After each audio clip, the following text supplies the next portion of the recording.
Hello अस्सलाम वालेकुम। उम्मीद है तमाम तर लोग खैरियत से होंगे। तो आज की कहानी, आज की बात में मैं ये बताऊंगा पाकिस्तान में इंसाफ की क्या सूरत हाल है। इसका अंदाज़ा आप छोटी छोटी मिसालों से लगा सकते हैं। ये छोटे कुछ वाक़यात हैं जिनसे आप अंदाज़ा लगा सकते हैं कि मुल्क में इंसाफ की क्या सूरत हाल है। ज़ियाउल हक पाकिस्तान के मजबूत तरीन सदर थे। उनके वालिद जलंधर में इमाम मस्जिद थे और ये लोग 1947 में पाकिस्तान शिफ्ट हुए थे। पाकिस्तान में आने के बाद हुकूमत ने इन्हें पेशावर में एक घर अलाट कर दिया था। जनरल ज़ियाउल हक के वालिद ने इस मकान जो उन्हें अलाट किया गया था, इसका आधा हिस्सा किसी को किराए पे दे दिया था। 1950 में वो हिस्सा जो जनरल ज़ियाउल हक के वालिद ने किराए पे दिया हुआ था, वो किराएदार ने वो हिस्सा कब्जा कर लिया। इस पर जनरल ज़ियाउल हक के वालिद ने अदालत में उसके खिलाफ मुकदमा दर्ज कर लिया। ये मुकदमा अदालत में जब गया तो अदालत से सिविल सेशन कोर्ट और चलता गया यहाँ तक कि वक्त गुजरता गया। इस दौरान कैप्टन ज़ियाउल हक, मेजर ज़ियाउल हक, कर्नल ज़ियाउल हक, ब्रिगेडियर ज़ियाउल हक, मेजर जनरल ज़ियाउल हक, लेफ्टिनेंट जनरल ज़ियाउल हक और आर्मी चीफ जनरल ज़ियाउल हक हो गए, लेकिन उनके मकान के मुकदमे का फैसला नहीं हुआ। जनरल ज़ियाउल हक ने 1977 में मुल्क में मार्शल लॉ नाफिज कर दिया और उस वक्त वो पूरे मुल्क के मालिक बन गए।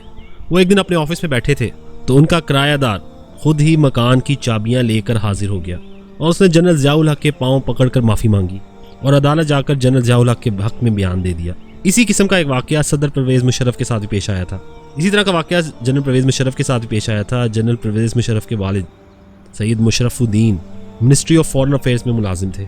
महकमे ने उन्हें किसी गलती की बिना पर नौकरी से बर्खास्त कर दिया और उनकी पेंशन रोक दी। सदर परवेज़ मुशर्रफ के वालिद ने महकमे के खिलाफ सर्विसेज ट्रिब्यूनल में मुकदमा दायर कर दिया। इस मुकदमे का फैसला भी सदर परवेज़ मुशर्रफ के सदर बनने तक लटका रहा। जब सदर परवेज़ मुशर्रफ इक़्तिदार पर काबिज़ हुए तो खुद ही महकमे ने उनके वालिद की पेंशन का चेक उनके घर भिजवा दिया। इसी तरह का एक और वाक़या 2009 में भी पेश आया। ये वाक़या पेश आया चीफ सेक्रेटरी पंजाब के साथ और उस वक्त चीफ सेक्रेटरी पंजाब थे जावेद महमूद खान। चीफ सेक्रेटरी पंजाब को अपनी आबाई ज़मीन 140 साल बाद वापस मिली।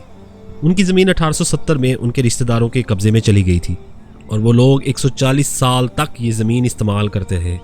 जावेद महमूद जब चीफ सेक्रेटरी पंजाब बने तो बोर्ड ऑफ रेवेन्यू ने इनके हक़ में फ़ैसला दे दिया।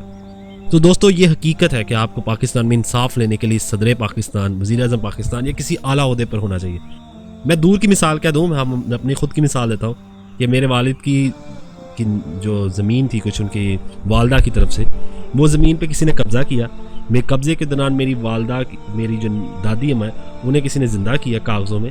ज़मीन को उनको ज़िंदा करने के बाद कागज़ों में किसी ने उस ज़मीन के 2 हिस्से किए, यानी उसके 2 नंबरों के प्लाट लगाए और उन पे घर बना दिए।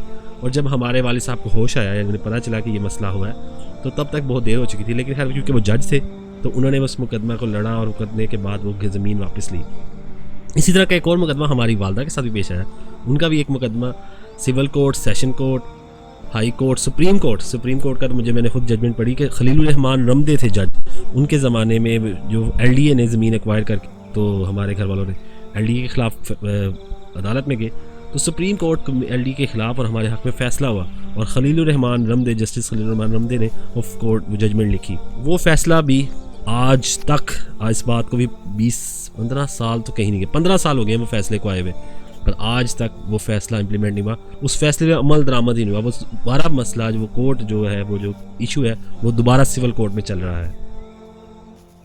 तो बताने का मकसद ये है कि पाकिस्तान में इंसाफ लेना, अब मेरे वालिद को जज रहे हैं तो मैं बताना चाह रहा हूँ कि पाकिस्तान में इंसाफ लेना कितना मुश्किल है।